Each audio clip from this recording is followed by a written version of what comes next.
Hello everyone, कैसे हैं सभी लोग। और हम आ चुके हैं आपके साथ एक नया पॉडकास्ट शो लेकर, पॉडकास्ट वीडियो लेकर हमारे यूट्यूब चैनल पे। और आज हमारे साथ हमारे शो में आने वाले हैं और आ चुके हैं सुएज जड़िए सर, जो कि एक नेशनल बॉडी बिल्डर और महाराष्ट्र पुलिस में अभी वर्क करते हैं। और मैंने उनको इनवाइट किया था, हम थोड़ी सी फिटनेस से रिलेटेड और सर से बातें करेंगे। अभी मैंने आपको इंट्रोडक्शन दिया है सुएज जड़िए सर का, कि जो लगभग सर 15 साल से बॉडी बिल्डिंग कर रहे हैं। आज हम इनसे इनके बारे में पूछेंगे। तो सर, मैं आपसे सबसे पहले पूछना चाहूँगा, आपने बॉडी बिल्डिंग कब स्टार्ट की है? मैं अगर सोचा जाए तो 2005 में बॉडी बिल्डिंग स्टार्ट किया, क्योंकि 2007 में मैं पहली बार Shiv Shakti muscle man competition खेला और वहाँ पे चैंपियन बना था। कॉलेज कुमार की कंपटीशन थी वो। ओके। तो भैया, मेरा अगला सवाल आपसे ये है कि जो भी लोग इतने समय से बॉडी बिल्डिंग या कर रहे हैं, या फिर जो बॉडी बिल्डिंग कोचिंग कर रहे हैं या ट्रेनर है, जैसे मैं बोलूँगा जो बॉडी बिल्डिंग की प्रेप करते हैं, वो कोच के बारे में आपका क्या बोलना है? मतलब जो लोग साइंस को लेके चलते, मतलब ये जो वाटर कट करना, सॉल्ट कट करना, ये जो सारी चीज़ें हैं, ये एकदम मतलब डीप नॉलेज वाली चीज़ें है ये। तो ये जो भी लोग, अब मान लीजिए मैंने ये भी देखा है कि भैया अभी रिसेंटली एक मेरे क्लाइंट के साथ हुआ था, मेरे एक स्टूडेंट के साथ हुआ था। एक बहुत ही सीनियर बॉडी बिल्डर है, नाम नहीं लूँगा मैं उनका। उन्होंने उस क्लाइंट का मेरे 1 महीने पहले ही सॉल्ट वगैरह कट कर दिया था और पूरा बॉइल्ड फूड पे रखा था। तो आपका उन चीज़ों को लेकर क्या बोलना है भैया? मैं तो इतना ही बोलना चाहूँगा कि ये जो 1 महीना पहले नमक बंद करना, बॉयल फूड्स खिलाना, ऐसा तो मेरे ख्याल से नहीं होना चाहिए, क्योंकि अपना अपना नॉलेज है, पर बच्चों को मिस गाइड नहीं करना चाहिए बस। ओके। तो भैया अभी मतलब सर, मैं आपसे ये पूछना चाहूँगा, क्या है, मेरे को भैया बोलने की आदत है, आपको तो भैया ही निकलेगा। तो सर, मैं आपसे ये पूछना चाहूँगा, मेरा नेक्स्ट सवाल ये है, आप जितने समय से बॉडी बिल्डिंग कर रहे हो, जो भी नए लड़के आते हैं वो सोचते हैं कि अभी हम एनाबॉलिक्स लेंगे, टेस्टोस्टेरॉन, डिक्का विक्का, जो भी सारी चीज़ें स्टफ लेंगे, और उसके बाद में हम अगली साल एकदम बुम खड़े हो जाएंगे स्टेज पे। तो ये लोगों के बारे में क्या बोलना है कि 1 साल में ही एनाबॉलिक्स लेकर, जिनको पढ़ाई नहीं है, इसका उसका यूट्यूब पर देखकर वो क्या कर रहा है, ये क्या कर रहा है, उसकी बॉडी में ये चालू है, इसकी बॉडी में वो चालू है, इसको उसको देखकर जो लोग लेते हैं, या फिर जो कोच इसकी उसकी साइकिल बनाकर एक दो, देखो एनाबॉलिक तो भैया वही होता है, कुछ स्पेशल नहीं होता है, बस कंपनीज होती है, अंडरग्राउंड लैब में ये सारी चीज़ें बनती है, आपको पता है, मेरे को पता है। लेकिन जो कोच और जो लोग यूट्यूब पर देखकर ये सारी चीज़ें करते हैं, वो लोगों को आप क्या बोलना चाहोगे? उन्होंने ये लेना चाहिए या नहीं लेना चाहिए? ने जो सवाल पूछे राज भैया, बहुत अच्छा था।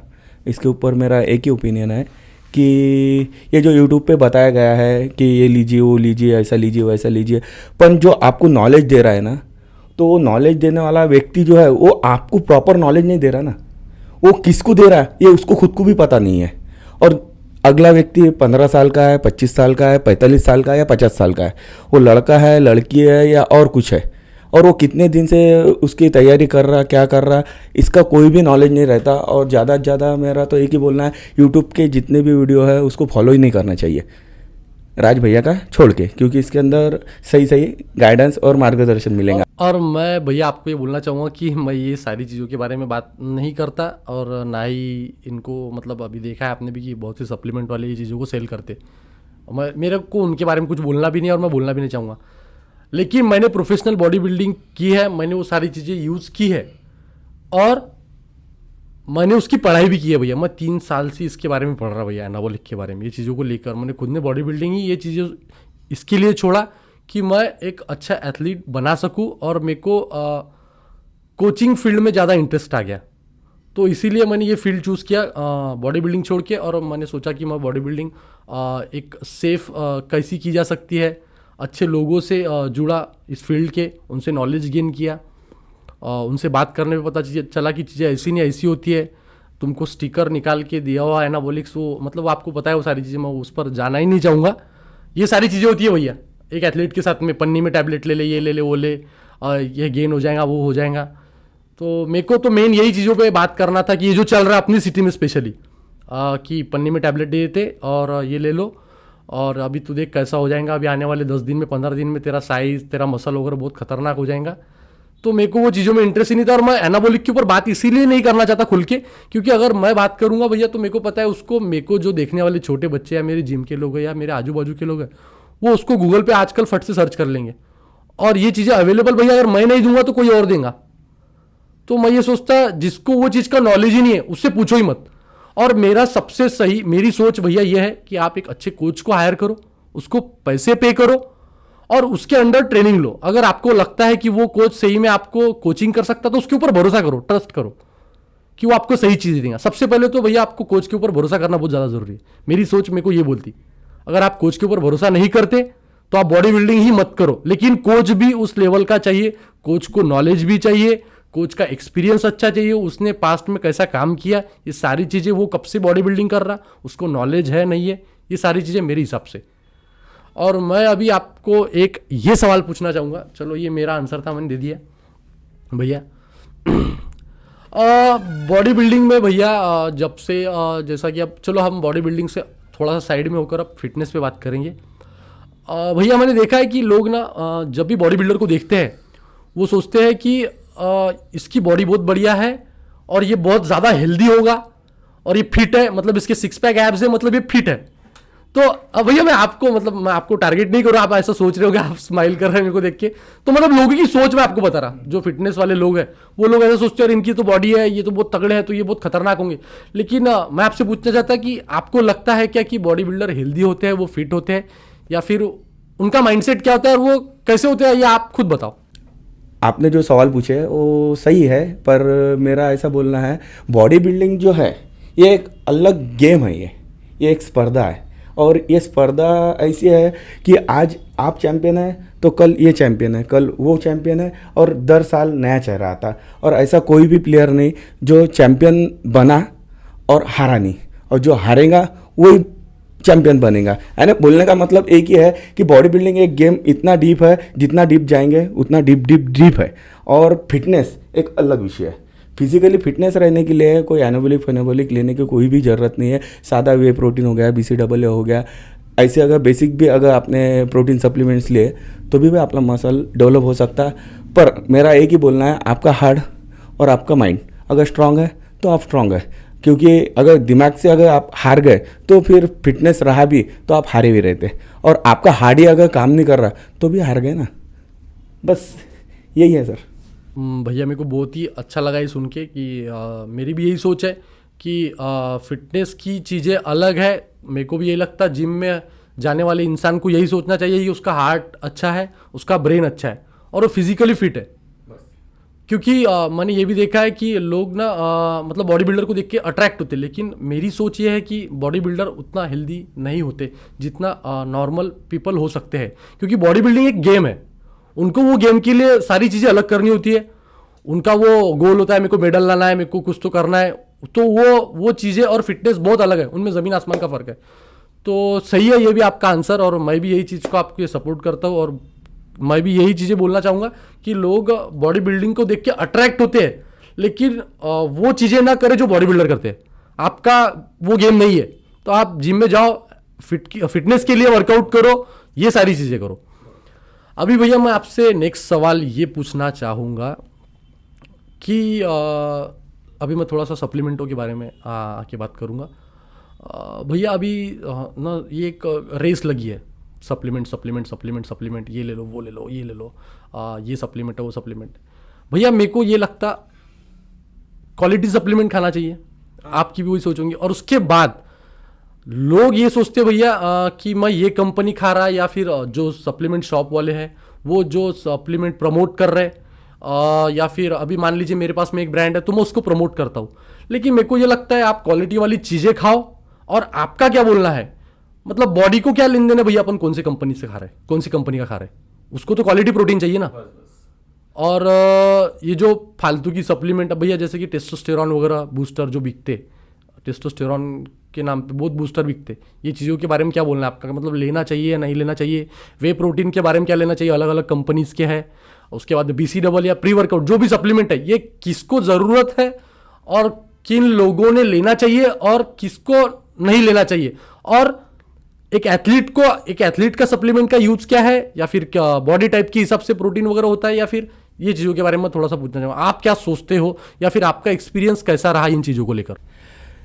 ये जो आपने सवाल किए सप्लीमेंट्स कौन सा लेना चाहिए, BCAA, एनाबॉलिक, टेस्टोस्टेरोन, ये जो चीज़ें हैं, टेस्टो बूस्टर हो गया, ऐसी जो चीज़ें हैं, मैं तो एक ही बोलूँगा कि आपका गोल क्या है। किसी का पुलिस भर्ती है तो उसे अगर ग्लूकोज भी देते हैं तो उसका एनर्जी पुश हो जाएगा और वो रनिंग करके पुलिस बन सकता है।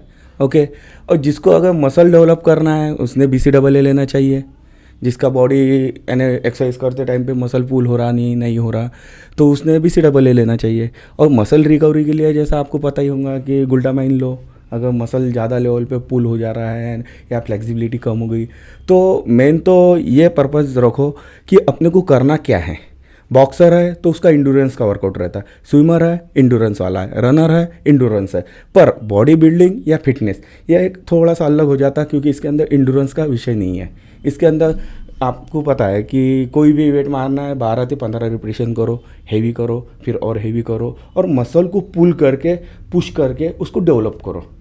तो इसलिए मैं तो एक ही बोलूँगा, छोटा सा झाड़ है तो उसको ऐसा कोई 10 किलो का अगर आप बोलेंगे कि 10 किलो का मैं खत लाता और डाल देता, नहीं, गरज ही नहीं ना। अगर गैया का थोड़ा सा गोबर भी है और छोटे से पेड़ को डाल दिया तो उसके लिए वो खत बहुत हो जाता है। तो उसी तरीके से जो लड़का 15 साल का है उसका एनर्जी डाउन है तो उसको ग्लूकोज दो। जो 25 साल प्लस हो गया और गए 1 साल से मेहनत मारना बंद कर दिया और उसका बॉडी पुल नहीं हो रहा तो उसको BCAA दो। और जो अभी कंपटीशन की तैयारी कर रहा तो उसने अगर फ्री वर्कआउट लिया तो भी चलेगा। पर मैं एक ही बताऊंगा कि प्रोटीन वोटीन तो लेना चाहिए और ब्रांडेड कंपनी की लेना चाहिए। और अगर आपका कोच अगर अच्छा है और प्रोफेशनल है, सर्टिफाइड है तो उसके ही अंडर में आपने काम करना चाहिए, जिन्हें करके आपका इन फ्यूचर में कोई भी नुकसान नहीं होगा। पर एक बात याद रखो कि आपका कोच प्रोफेशनल होना चाहिए और उसको वो फीलिंग होना चाहिए वो फील्ड से। नहीं तो फिर क्या है, मार्केट में तो इतनी दुकानें लग गई कि ऐसा लगता है कि किराना दुकान में कैसा चॉकलेट है तो गोली है तो बिस्किट है, तो उसी तरीके से अभी दुकानें चालू हो गई। तो बस इतना ही बोलूँगा कि जिसको जिसकी गरज है उसने उतने ही लेवल पे, जैसा एक सादा एग्जांपल इतना ही दूंगा कि सब्जी के अंदर जितना नमक चाहिए इतना चाहिए, बराबर। अगर अपन बोलेंगे कि नहीं मैं इतना डालता तो सब्जी खराब, अपन बोलेंगे इतना नमक नहीं डाले तो क्या होगा, तो भी सब्जी खराब हो जाएंगी। देखिए बॉडी के अंदर जितना भी अपने को चाहिए उतना ही डालिए, ना और ना कम, और प्रोटीन लेना ज़रूरी है। तो भैया मैं भी एक चीज़ पे ये टॉपिक पे थोड़ा सा बताना चाहूँगा। नेचुरली अगर टेस्टोस्टेरॉन बूस्ट करना है, ये तो आपको भी पता है और मेरे को भी पता है, और ये लगभग यूट्यूब पे इसकी सारी वीडियोज़ अवेलेबल है। आज हर कोच इसके बारे में एकदम बेसिक है भैया, ये हर कोच इन चीज़ों के बारे में बात करते हैं, जैसे अश्वगंधा हो गया भाई। लेकिन पर्सनली मैं ये सोचता हूँ कि आप एक स्लीप अच्छा रखो, मतलब नींद अच्छी लो, वाटर इंटेक अच्छा रखो और प्रोटीन का इंटेक अच्छा रखो, वो चाहे फूड से हो या सप्लीमेंट से। तो पहला सोर्स आपका फूड होना चाहिए।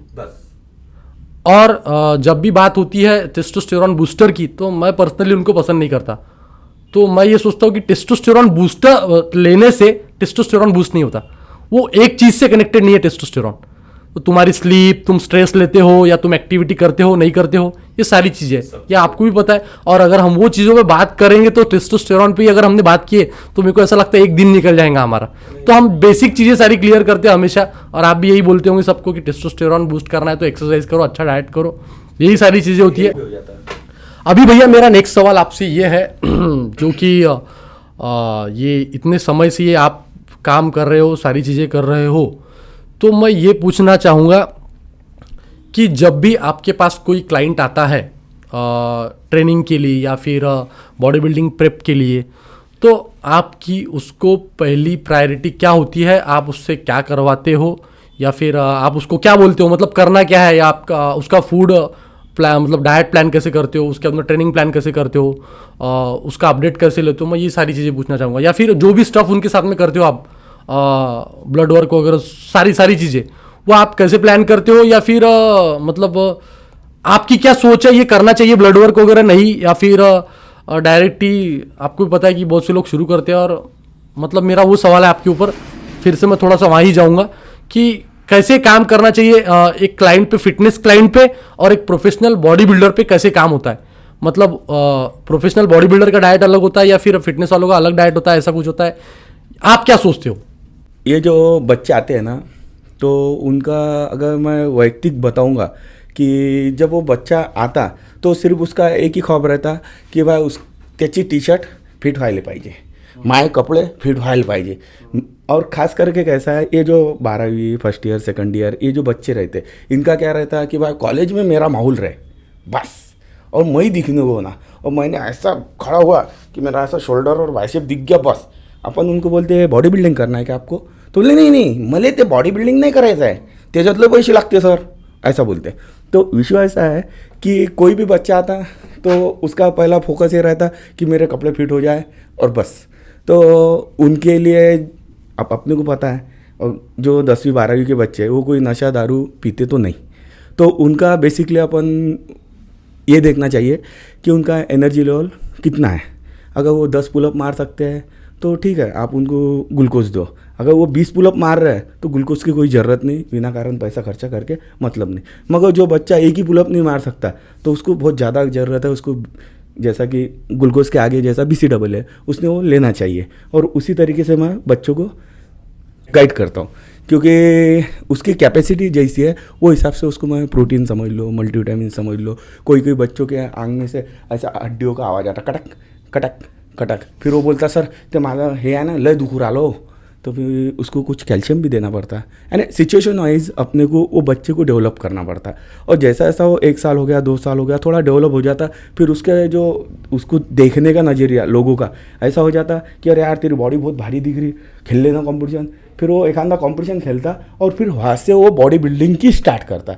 और जब वो बॉडी बिल्डिंग की स्टार्ट करता तो पहले तो उसको ये पूछना पड़ता कि भैया तेरा इनकम सोर्स ये मोस्ट है इसके अंदर, क्योंकि इसमें आपने तो सुने होंगे भैया ये बॉडी बनाने को कितना पैसा लगता है, बोले इसमें घर जाएगा तेरा, ऐसा बोलता हूँ. मालूम है कि नहीं, डायलॉग फेमस है ये. तो वो सही बात है कि ये घर जाएगा तेरा. तो मेरा एक ही बोलना है कि अपना बैकग्राउंड देखते हुए अपन ने वो बच्चे को यानी अगले बच्चे का बैकग्राउंड देखते हुए उसको जैसा चाहिए वो लेवल का ही डेवलप कीजिए. और ख़ास करके उन्हें एनाबॉलिक, स्टेरॉइड, मेडिसिन इससे दूर रखो, क्योंकि आने वाले फ्यूचर में वही व्यक्ति डॉक्टर बनेगा, वही व्यक्ति IPS बनेगा और वही व्यक्ति कलेक्टर भी बनेगा और कल चल के मुख्यमंत्री बन सकता है, PM बन सकता है. किसने सोचा था ऑटो वाले साहब हमारे मुख्यमंत्री बन गए, चाय वाले साहब हमारे पंतप्रधान बन गए, गाय वाले भैया मुख्यमंत्री बन गए, और ऐसे जगहों के मुख्यमंत्री बने जो कि सबसे ज़्यादा लोक संख्या है, योगी जी. तो मैं एक ही बोलूँगा, कोई भी बच्चा कल चल के क्या डेवलपमेंट लाएगा कुछ बोलते नहीं आता. सिर्फ उसके शरीर से मत खेलो, उसको डेवलपमेंट दो, उसका फिटनेस बना दो और उसको अच्छा गाइड करो. अगर आपको गाइडेंस आता है तो, नहीं तो बस ये ले ले वो ले ले, माल बिक गया ना 200 बच गए क्या, हाँ ला ले, ऐसा नहीं करना चाहिए. क्योंकि किसी के 200 रुपये अपन बचने के लिए किसी को कुछ भी मत दो. जिसको जो ज़रूरत है वही दो, जिसके कारण उसका डेवलपमेंट हो और इन फ्यूचर में उसको कोई भी प्रकार का नुकसान नहीं होना चाहिए. ये अगर अपन खास करके ध्यान देंगे तो फिर बच्चे डेवलप होना कोई बड़ी बात नहीं है.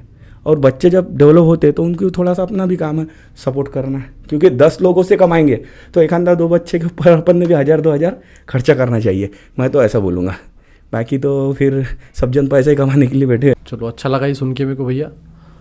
अब मैं बात करूँगा आपसे एक और टॉपिक के ऊपर जो बहुत ही अभी चर्चा में है. मतलब वो एक पिक्चर है ना 3 इडियट, रणछोड़ दास चांचड़ को इसको ज्ञान चाहिए, इसको ज्ञान दो, इसको डिग्री चाहिए, मुझे डिग्री चाहिए, इसको डिग्री दो. अब मैं बात करने वाला हूँ सर्टिफिकेशन की भैया. अभी सर्टिफिकेशन की वैल्यू बहुत ज़्यादा होने लगी है. वो भी एक रेस है कि सर्टिफाइड ट्रेनर या सर्टिफाइड कोच. तो मेरे को ऐसा लगता भैया कि अब के जो नए ट्रेनर्स या जो लड़के हैं वो सब सर्टिफिकेशन इसलिए करते क्योंकि उनको सर्टिफाइड होना है. वो उनके इंस्टाग्राम बायो में डालना है सर्टिफाइड. इवन मैंने भी डाला है, मैं ऐसे नहीं बोलूँगा, लेकिन उनको सीखना है कि नहीं, वो उतना वो डीप जाके वो नॉलेज गेन करते हैं या नहीं.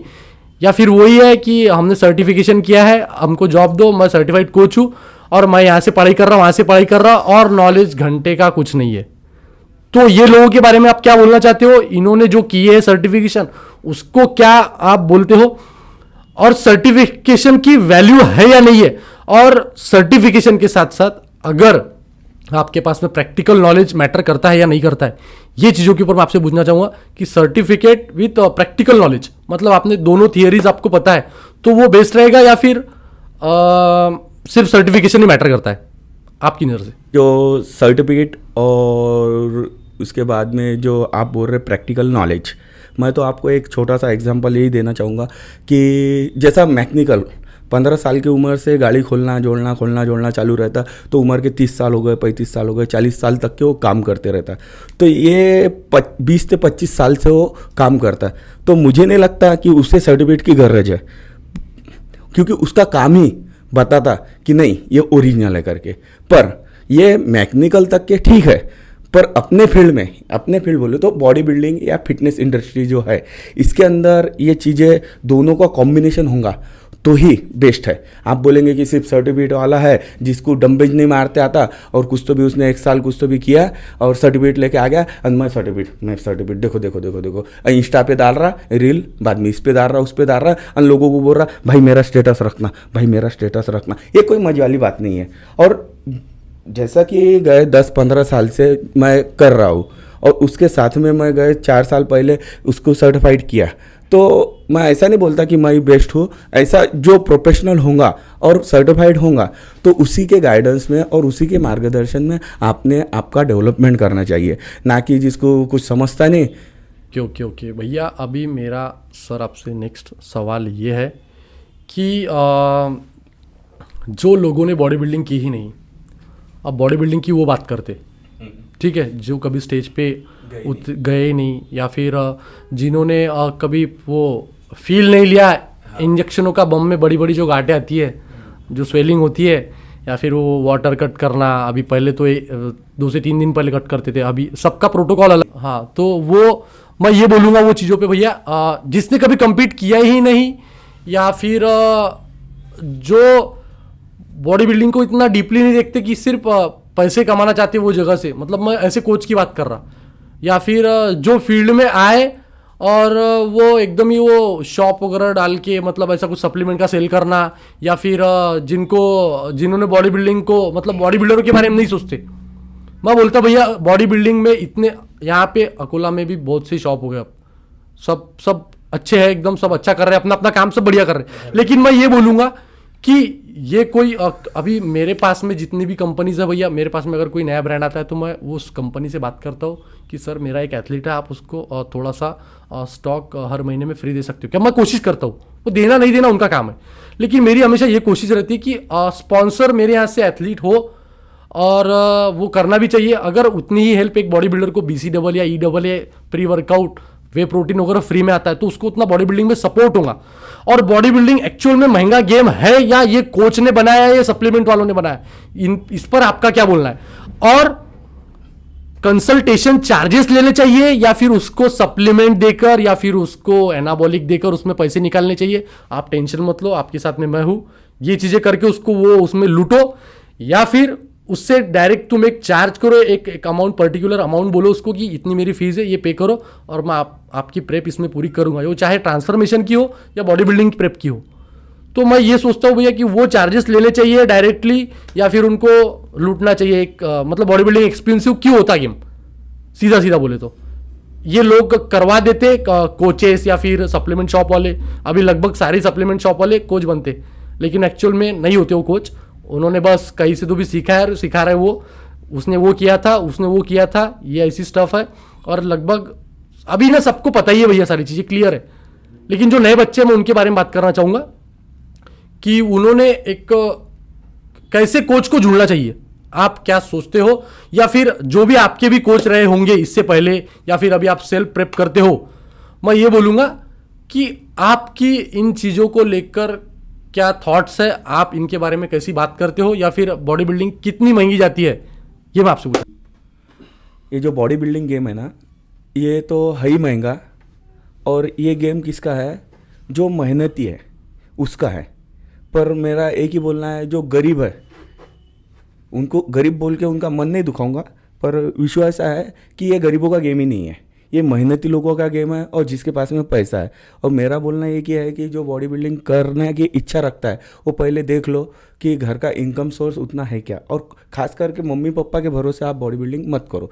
और आपका खुद का पैसा अगर आप कमाते हैं तो ही बॉडी बिल्डिंग करो, क्योंकि आपको पता है एक ही डायलॉग है, घर जाएगा इसमें, क्योंकि यह डायलॉग क्यों फेमस हुआ, क्योंकि रियलिटी है। क्योंकि मैंने बहुत से बिल्डर देखा जो बॉडी बिल्डिंग करते करते कर्जे बाजारी हो गए, जिनके ऊपर कर्जा हो गया, और बाद में फिर एक हालत ऐसी आ जाती कि वो बॉडी बिल्डिंग से बहुत दूर चल जाते, उनका नाम भी मिट जाता। और जो आपने बोले थे कि फीस लेना चाहिए कि क्या, या बच्चों को ऐसा प्रोटीन दे के उनका कुछ तो मैं तो एक ही बोलूँगा कि वो ऐसा एथलीट ढूंढो अपन कि जिसमें जीन्स है, जिसमें कुछ तो भी कर गुजरने की इच्छा है और वो करने के लिए डेडिकेशन रखता है और वो अपने से ईमानदार है। 1000 और 3 महीने की फीस बोलते 2500, हम फिर 6 महीने की फीस 4000 ही बोलते हैं। और उनको अगर बोले सर हमको 1 साल का जिम लगाना है तो बोलते आ जाओ ना 7000 रुपये में। तो ये कौन सा हिसाब है? क्योंकि सबको पता है कि कोई भी खुद के फिटनेस को लेके डेडिकेशन नहीं है। जब तक के आदमी आईसीयू में जाके भर्ती नहीं होता तब तक कि उसको वो फील ही नहीं आता कि मैं अनफिट हूँ, उसको लगता मैं फिट हूँ, मेरा मस्त चल रहा। और वो लोग जो है ना पैसे अपने को लाके देते ना, जैसा आपको पता है जिम की फीस मंथली 1000 रुपये होती है, तो उसी तरीके से अगर कोई कोच अगर आपको गाइडेंस कर रहा है तो आप उसकी भी फीलिंग समझ लो कि यार उसकी भी कोई तो भी इच्छा है, गए 10-15 साल से वो उसमें उसका ज़िंदगी के 10-15 साल देता। तो मैं तो एक ही बोलूँगा कि कोच को पैसा दीजिए और उसके गाइडेंस में आप आगे के लिए आपकी तैयारी कीजिए। क्योंकि आप अगर बिना पैसे अगर गाइडेंस लेना चाहते तो मेरे को नहीं लगता है कि भाई बिना गाइडेंस आपको सही गाइडेंस मिल पाएगा। मैं तो एक ही बोलूँगा कि बच्चों से, जो गर्जू बच्चे हैं उनको सपोर्ट भी करना चाहिए और जो है तो उनसे पैसा भी लेना चाहिए। मैंने अभी तक यही देखा है कि जो कोच होते हैं वो सप्लीमेंट और एनाबॉलिक वगैरह देके उनके पैसे उसमें से निकाल लेते और आड़े टेढ़े रेट में पन्ने में स्टिकर वगैरह निकाल के उनको देके बहुत से पैसे ले लेते। लेकिन मेरी सोच ये है कि उनसे चार्जेस आप डायरेक्ट उनको बोलो कि यार मेरे को ना मेरी इतनी फीस है, ये तुम मेरे को पे करो और मैं तुमको इसमें ही ट्रेनिंग दूंगा। मतलब उनको लूटो मत आप एटलीस्ट, ठीक है आप बिजनेस करो कोचिंग का लेकिन एक अच्छे तरीके से करो। उनको मतलब उनकी बॉडी बिल्डिंग लंबी होनी चाहिए, या फिर आप उनको 6 महीने में ही तोड़ के ख़त्म कर दोगे तो बॉडी बिल्डिंग लंबी नहीं कर पाएंगे, मेरी ये सोच है। अब मेरा एक सवाल ये है आपसे कि भैया जब आपने बॉडी बिल्डिंग की है, जब आप करते थे या आप इतने समय से कर रहे हो, तो आपके टाइम में आपका स्ट्रगल कैसा था? मतलब आप कैसे, मतलब कितना खर्चा लगता था आपको, या फिर सप्लीमेंट्स कौन से होते थे? उसके बाद में क्या वो टाइम में वो सप्लीमेंट्स खा के बॉडी बनी नहीं, या फिर ऐसे मतलब जो भी चीज़ें आपकी एक्सपीरियंस था आपके पास्ट में, मैं वो चीज़ पे बात करना चाहूँगा। और आज की बॉडी बिल्डिंग महंगी है या उस समय की थी, मतलब ये पूछूंगा मैं। आपने जो सवाल पूछे राज भैया कि कोच ने पैसा लेके उसे गाइडेंस करना चाहिए क्या, मैं तो बोलूँगा सही बात है। कोच ने सीधा सीधा प्लेयर को बोलना चाहिए कि बेटा मेरी फीस इतनी इतनी है और अगर आप मेरे अंडर में काम करना चाहते हो यानी डेवलपमेंट करना चाहते हो तो मैं तुम्हारे बिना साइड इफ़ेक्ट और बेस्ट रिजल्ट दे सकता हूँ, वो भी विदाउट स्टेरॉइड मेडिसिन, जो भी एनाबॉलिक न होती है। अगर कोई आपको अगर ऐसा कोई गाइडेंस वाला होगा तो आप करो। और विषय ऐसा है कि पैसा लेना चाहिए, बच्चों से पैसा लेना चाहिए गाइडेंस का, क्योंकि अगर गाइडेंस का अगर पैसा नहीं लेंगे तो घर कैसा चलाएंगे, ये भी बहुत सीरियस मैटर है। और सेकंड सवाल आपने पूछे कि आपका जो 15 साल पहले बॉडी बिल्डिंग चल रही थी वो महंगी है या ये महंगी है।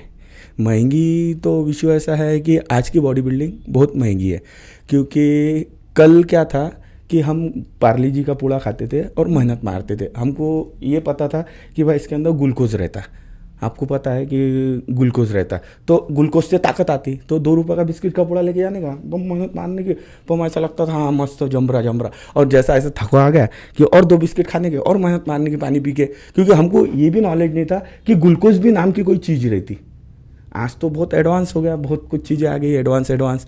तो तब 2 रुपये में बॉडी बिल्डिंग होती थी और आज तो इतना हो गया कि 2000 रुपये का डोज लिए तो भी बॉडी होती नहीं। तो बस मैं तो इतना ही बोलूँगा कि जो स्ट्रगल का विषय है, आपने जो सवाल किए कि आपका जो स्ट्रगल है थोड़ा सा बताइए। मेरा स्ट्रगल बहुत ज़्यादा है, पर मैं एक शॉर्ट में इतना ही बोलूँगा कि मैं 8वीं में था तो मेरे पापा गुजर गए थे और कंडीशन मेरी ऐसी थी कि मेरे को मालूम नहीं था कि मैं कभी राज भैया के शो में आऊँगा, स्टूडियो में आऊँगा और मेरा कोई ऐसा इंटरव्यू होगा। तो वो टाइम में ऐसी कंडीशन थी कि मेरी मम्मी मुझे 2 रुपये का बिस्किट का पूड़ा दे देती थी और बोलती थी तेरे को जब भी भूख लगी तो ये बिस्किट लेने का, खाने का और पानी पीने का, इसके कारण तेरे को भूख लगेंगी नहीं। अब ये मेरा इमोशनली विषय है, तो वैसे दिन मैंने देखे हुए हैं। तो ऐसा लगता है कि जो गरीब बच्चे हैं उनको अपन ने सपोर्ट करना चाहिए। और उसके बाद में फिर जैसा जैसा दिन गुजरते गए तो स्ट्रगल बढ़ते गया, जवाबदारियाँ बढ़ती गई और बहुत कुछ होते गया चेंजेस। और ख़ास करके हमारे घर के सामने एक जिम खुला था, तो मुझे वो जिम में जाने की बहुत इच्छा होती थी। तो जिम का फीस भरता तो जमता नहीं था, तो मैं वहाँ पे झाड़ू मार लेता था जिम में, कांच पोंछ लेता था, पंखे पोंछ लेता था। और मालक बोलता था तू ये काम करेगा तो तेरे को जिम फुकट करता, और नहीं तो फिर नहीं, ऐसा बोलते थे। तो मैं वो जिम में झाड़ू मारना, ये वो करना, और बाद में फिर कभी कभी मसाज भी कर देता था। 100 रुपये मिल जाते, 50 रुपये मिल जाते, तो उतने ही फिर पता चल रहा कि भाई ग्लूकोज भी रहता, उससे एनर्जी आती, बॉडी बनती। फिर थोड़ा सा पता चला कि भाई क्रिएटिन रहता। फिर उसके बाद में माला पता चला कि वे प्रोटीन रहता। फिर थोड़ा थोड़ा ऐसा पता चला कि कोई टैबलेट्स रहती, कोई प्रोटीन रहता, कोई सायरप रहता, कुछ कुछ और बहुत कुछ। और फिर 15 साल में फिर अभी यहाँ तक कि मुझे ये समझ में आया कि जो लोग बोलते हैं कि मुझे बहुत गाइडेंस है, मुझे इसकी बहुत जानकारी है, तो मैं बोलता ये इतना बड़ा समुद्र है कि इसके अंदर किसी को भी प्रॉपर नॉलेज नहीं है। मैं ऐसा वैयक्तिक बोलूँगा, क्योंकि रोज़ अपडेट हो रहा, रोज़ ही अपडेट हो रहा। पिछले साल क्या था तो 6 महीने पहले चेंज हो गया, अभी चेंज हो रहा तो कल और चेंज हो रहा। नाम बोलने को मेरे को अच्छा नहीं लगेगा, बहुत सी चीज़ें हैं। बस इतना ही बोलूँगा कि कल मैं बिस्किट का पूड़ा खा रहा था, फिर मैं परसों के दिन मैं ग्लूकोज पी रहा था, फिर कल मैं क्रिएटिन ले रहा था, आज मैं BCAA ले रहा, और कल और क्या अपडेट होगा बोलते आता नहीं। और जो बॉडी बिल्डिंग आपने बोले महंगी कौन सी थी, ये थी कि वो थी। तो पैसा है तो सब दुनिया सस्ती है, और पैसा नहीं है तो फिर तो पार्ले का पूड़ा भी महंगा है, क्योंकि वो कंडीशन मैंने निकाली है, क्योंकि वो मेरे दिल को छूने वाले दिन है। और बस मैं तो एक ही बोलूँगा कि मेहनत करो और आगे बढ़ो। कि आज अकोला में 80 से 100 के आसपास जिम है, तो 80 से 100 जिम में आज तक के इतना तो नहीं चला कि भाई कोई नहीं। मैं बोलता सिर्फ मेहनत करो, आगे बढ़ो, और सही गाइडेंस में आप आपका डेवलपमेंट करो, और जितना भी डेवलपमेंट करेंगे उतना अच्छा ही अच्छा है। ओके, तो ये आपका ये सोच है। और हर डिफरेंट कोचेस डिफरेंट सोच, सबका अपना अपना पर्सपेक्टिव है। आप अलग तरीके से काम करते हो, मैं अलग तरीके से काम करते हो, समवन एल्स अलग तरीके से काम करता है। अब भैया मेरा एक सवाल, आखिरी सवाल है आपसे ये कि आप इतने समय से बॉडी बिल्डिंग कर रहे हो, आप इतने बार चैम्पियन बने हो, और आप इस फील्ड में कैसे ज़्यादा इंटर हुए, या फिर आपका जो अभी रिसेंट आप मतलब रिसेंट सॉरी बोलूँगा मैं, जो अभी आप महाराष्ट्र पुलिस में हो वो कैसे हुआ? मतलब आप एकदम फिटनेस से महाराष्ट्र पुलिस, या फिर महाराष्ट्र पुलिस से बॉडी बिल्डिंग, ये दोनों चीज़ें कैसे आपने की? और आपका ये समय कैसा था मतलब करने वाला, जब आपने मतलब पुलिस बनने का कैसे सोचे, या फिर वहाँ से फिर पुलिस बन के बॉडी बिल्डिंग कैसे की? मतलब ये क्या था? मतलब पहले बॉडी बिल्डर, बाद में पुलिस, बाद में फिर बॉडी बिल्डिंग, ये मतलब कैसे? आपका पूछना है कि बॉडी बिल्डिंग, फिर पुलिस, फिर बॉडी बिल्डिंग, ये कैसा क्या हो गया? तो मैं पहले आपको तो बताया कि जिम के अंदर साफ सफाई करना, और जब दोपहर का जो टाइम रहता था उसके अंदर मैं बस स्टैंड के ऊपर हाथ गाड़ी लगाता था। नींबू शरबत, लस्सी, पानी पाउच, बिस्लरी, मट्ठा, काला कट्टा, ऑरेंज, ऐसी मेरी हाथ गाड़ी रहती थी। और उसके अंदर भरपूर पैसा कमाता था मैं, 1000 रुपये रोज। आज से 15 साल पहले की बात। तो मैं जिम में भी ट्रेनिंग करता था, यानी ट्रेनिंग देता था बच्चों को। और कुछ बच्चे आते थे मेरे पास में पुलिस भर्ती के लिए कि सर अभी पुलिस भर्ती निकली हुई है, 2 महीने के बाद में भर्ती है, और मेरा गोला ही नहीं जा रहा, तो सर मेरा वो कैसा शोल्डर में ताकत होना। तो मैं उनका उस तरीके से वर्कआउट लेता था। और किसी का फिर पुलअप ही नहीं जाता था, तो वो लड़के बोलते थे सर मेरे पुलअप नहीं जाते, तो फिर उनका मैं उस तरीके से वर्कआउट लेता। किसी की थाई मसल ऐसी जाम होती थी तो उनका स्ट्रेचिंग वर्कआउट, यानी उनको गाइडेंस करना, यही काम था। और उसमें से फिर 10 बच्चों को मैं गाइड करता था, उसमें से 5-6 बच्चे पुलिस में लग जाते थे। और वो मुझे आते थे, मिलते थे कि सर हमने आपके लिए पेड़े लाए, फिर पेड़े वेड़े खिलाते थे। बाद में फिर विषय ऐसा है कि वो मेरे को बोलते भी थे कि सर आपका फिटनेस अच्छा है, आपके पुलिस तो हमारे से ज़्यादा जाते, आपका मसल्स अच्छा है, आप स्ट्रांग है, तो आप पुलिस भर्ती मारो। तो मेरा एक ही बोलना था उनको, कह रहे हट रहे भाई, मैं नहीं मारता पुलिस भर्ती, मेरे को कुछ नहीं करना है, मैं तो वैसे 1000 रुपये रोज़ का आदमी हूँ। ऐसा मेरा वो टाइम पे, क्योंकि उम्र ही वैसा था, तो वो टाइम पे इतना कुछ समझा नहीं। पर विषय ऐसा हो गया कि मैंने देखा कि 1 साल के बाद में जब वो ट्रेनिंग कंप्लीट करके अकोला वापस आए, तो उनके पास में गाड़ी, mobile, jeans pant, goggle, T shirt, और रोज़ रोज़ कपड़े बदल रहे और आ रहे, मेरे को बोल रहे चलो सर जूस पीने, चलो सर पार्टी करेंगे, चलो सर। जिसके पास में 2 रुपये का बिस्किट का पूड़ा खाने की औकात नहीं थी, सीधी सीधी बात, वो बोलता कि चलो सर मैं पार्टी देता। फिर मैंने सोचा यार ये तो बहुत डेंजर काम है, और इधर मैं बॉडी बिल्डिंग में एक कलर कोड हो गया, दूसरा कलर कोड हो गया, तीसरा कलर कोड हो गया, चौथा कलर कोड हो गया, 4 कलर कोड मार के 4 बार ऑल इंडिया गया, और वहाँ पे मेरा प्लेस ही नहीं लग रहा। 4 बार कलर कोड मारा, 4 बार कलर कोड मारने के बाद में मेरा ऑल इंडिया में प्लेस नहीं लग रहा। तो मेरे को लगा यार कहीं पे तो भी कम गिर रहे अपन, क्योंकि इतने साल से मेहनत कर रहे हैं तो फिर कहाँ कम पड़ रहे। तो समझ में आया कि अरे यार पैसा ज़रूरी है, और पैसा कैसा चाहिए जो एक जैसा हो। जैसा कि आपको पता है सरकारी नौकरी, 1 तारीख आई, टिंग मैसेज आया, हाँ हो गई रे भाई पगार, जम गया रे भाई। तो वैसा, तो मैंने बोला चलो यार अपन भी करते तैयारी। तो फिर मैं भी थोड़ा आ गया फॉर्म में, बच्चों ने चढ़ा दिए थे कि सर आपका फिटनेस अच्छा है। मैं गया ग्राउंड पे, और फिर एक भर्ती मारा, थोड़ा पाँव फ्रैक्चर हुआ, कोई बात नहीं। फिर मैंने बोला नहीं हारेंगे नहीं, जीतेंगे, क्योंकि अपन जड़ी है। ओके, फिर मैं और लड़ा और फिर आगे बढ़ा, और फिर सेकंड टाइम में मैं अकोला में एक 7वें मेरिट पे था, और एक अच्छा परफॉर्मेंस दिया और पुलिस बन गया। और पुलिस बनने के बाद में मैं भी ट्रेनिंग पर से आया, तो मैं ट्रेनिंग में ही प्रोटीन सप्लीमेंट खाना चालू किया कि भाई मैं जब अकोला जाऊँ तो ऐसी वर्दी दिखने को ना, ऐसा मस्त माहौल दिखने को ना। तो मैं प्रोटीन सप्लीमेंट मेरा अकोला से वहाँ पे मुंबई में मेरा ट्रेनिंग हुआ, वहीं पर ही बुलाता था, और वहीं पर ही एक्सरसाइज करने का मस्त। और फिर उधर से आया, इधर कॉम्पिटिशन खेला। फिर हमारे बड़े साहब थे एसपी साहब, उनसे मिला तो बोले कि एक काम करो आप जिम में जाओ, बच्चों को गाइड करो। तो मैं बोला कि अरे यार मेरा तो एक बेस्ट जॉब भी मिल गया। तो फिर मैं जिम में अभी जॉब कर रहा हूँ, और वहाँ से ही मेरी शुरू हो गई बॉडी बिल्डिंग। और मुझे बड़े बड़े अधिकारी लोग मिले, मीना साहब के जैसे, श्रीधर साहब के जैसे, कलासागर साहब के जैसे, अभी हमारे माननीय संदीप घुगे साहब है, इनका भी एक अच्छा मार्गदर्शन है।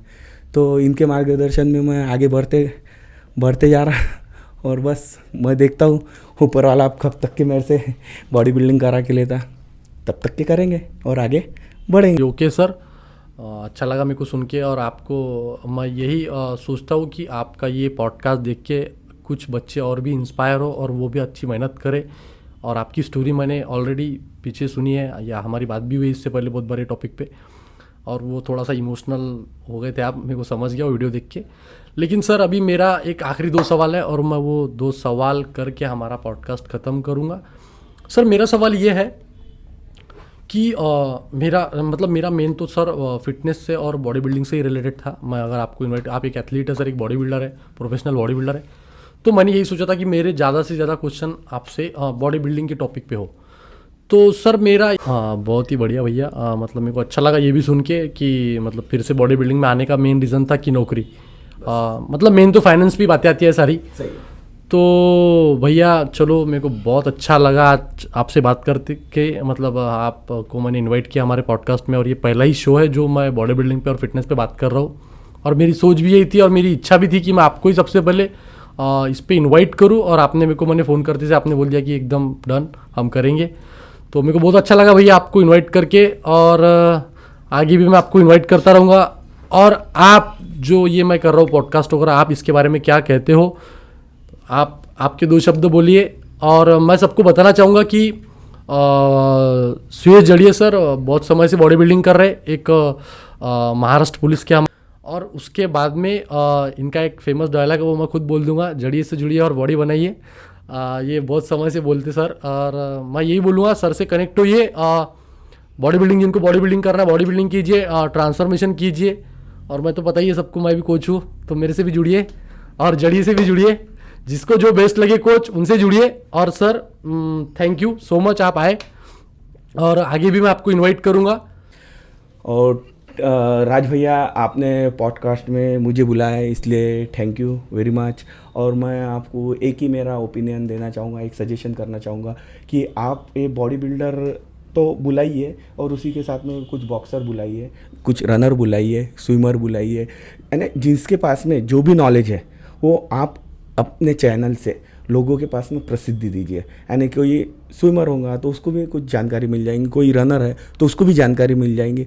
और आपका जो है पॉडकास्ट है कार्यक्रम, ये बहुत अच्छा लगा और मेरे से शुरुआत किया है तो मेरे को बहुत ज़्यादा ही अच्छा लगा।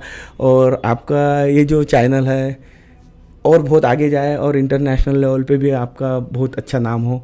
और दर्शकों को एक ही बोलना चाहूँगा, ये जो चैनल है इसको सब्सक्राइब कीजिए, लाइक कीजिए और शेयर कीजिए और राज भैया से जुड़े रहिए। ओके राज भैया, थैंक यू, आपने मुझे बुलाया। Yes, thank you very much.